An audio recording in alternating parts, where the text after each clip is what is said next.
안녕하세요. 12월 14일 매일 성경 묵상을 나누도록 하겠습니다.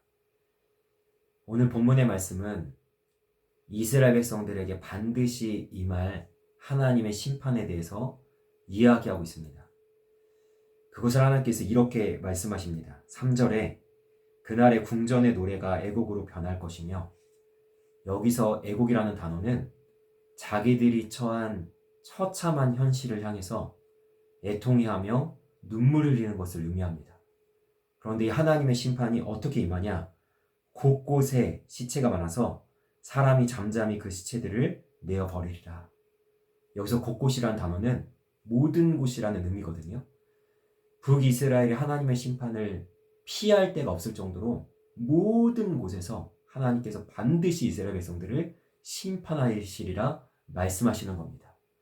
그런데 하나님께서 북이스라엘을 심판하실 때 무엇을 두고 맹세하시냐면 7절 말씀에 여호와께서 야곱의 영광을 두고 맹세하시되, 이것이 무슨 의미일까요? 북이스라엘은요, 하나님과 특별한 관계를 맺고 있었습니다. 하나님이 말씀하시면 들어야 하고, 하나님께서 돌아오라 돌이키라 이야기하시면 회개하고 하나님께로 자기들의 모든 삶을 이렇게 돌아봐야 되는 그러한 북이스라엘이 오히려 4절부터 6절까지 말씀을 보면 정의를 잃어버린 채 가난한 자를 학대하면서 자기들의 뱃속만 채우는 이런 이기적인 모습을 보여주기에 하나님께서 야곱의 영광을 두고, 그러니까 다시 이야기하면 하나님 자신의 이름을 위하여, 하나님 자신의 영광을 위하여 이 북이스라엘의 이 타락한 모습을 하나님께서 손대실 수밖에 없다는 것을 이야기하실 뿐만 아니라 또 뭐라고 얘기하시냐면 8절 말씀에 이로 말미암아 땅이 떨지 않겠으며, 그러니까 지진과 같은 하나님의 심판이 임하는데, 여러분 여기서 땅은 무엇을 의미합니까? 사람이 살아갈 때 기본적으로 안전하다 느끼는 그 모든 것이 무너져 내리는 순간이 찾아올 뿐만 아니라 9절 말씀에 보니까 주 여호와의 말씀이니라 그날에 내가 해를 대낮에 지게 하여 백주의 땅을 캄캄하게 하며.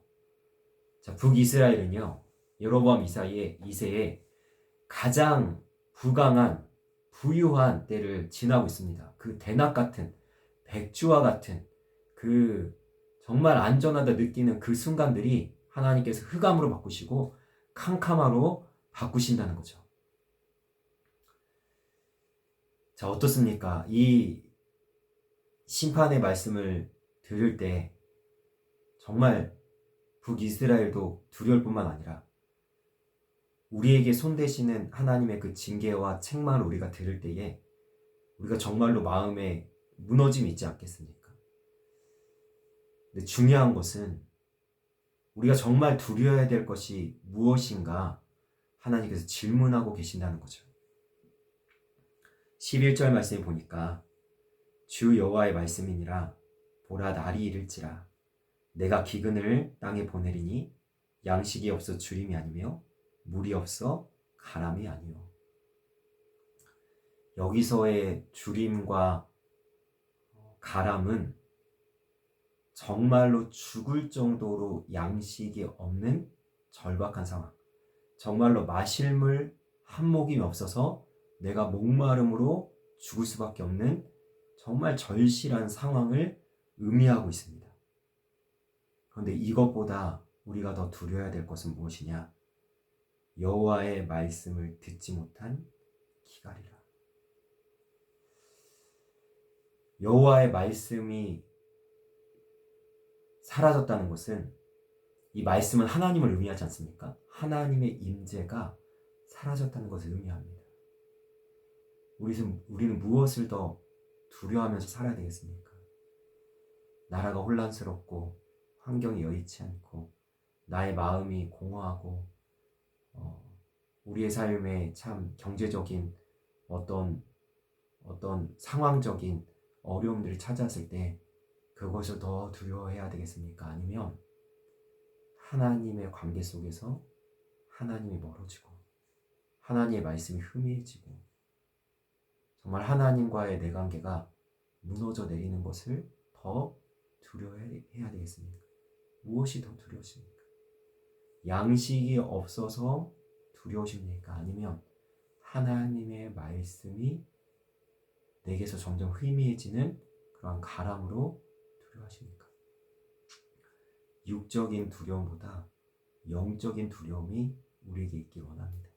그래서 상황을 바꿔달라고, 나의 삶을 좀 나아지게 해달라고 이러한 기도를 드리기 전에, 그것도 너무나 중요한 기도죠. 그거 전에 우리가 주님 내게 말씀하옵소서, 주님 내게 가까이 하옵소서, 주님 나의 삶을 만져주옵소서, 이러한 영적인 기도를 먼저 드리고 우리의 그 영적인 가람을 먼저 하나님으로 인해서 충만하게 채움으로 하나님과의 올바른 관계를 맺어가는 우리들의 삶이 있기를 주님의 이름으로 간절히 소망합니다. 오늘 하루도 승리하세요.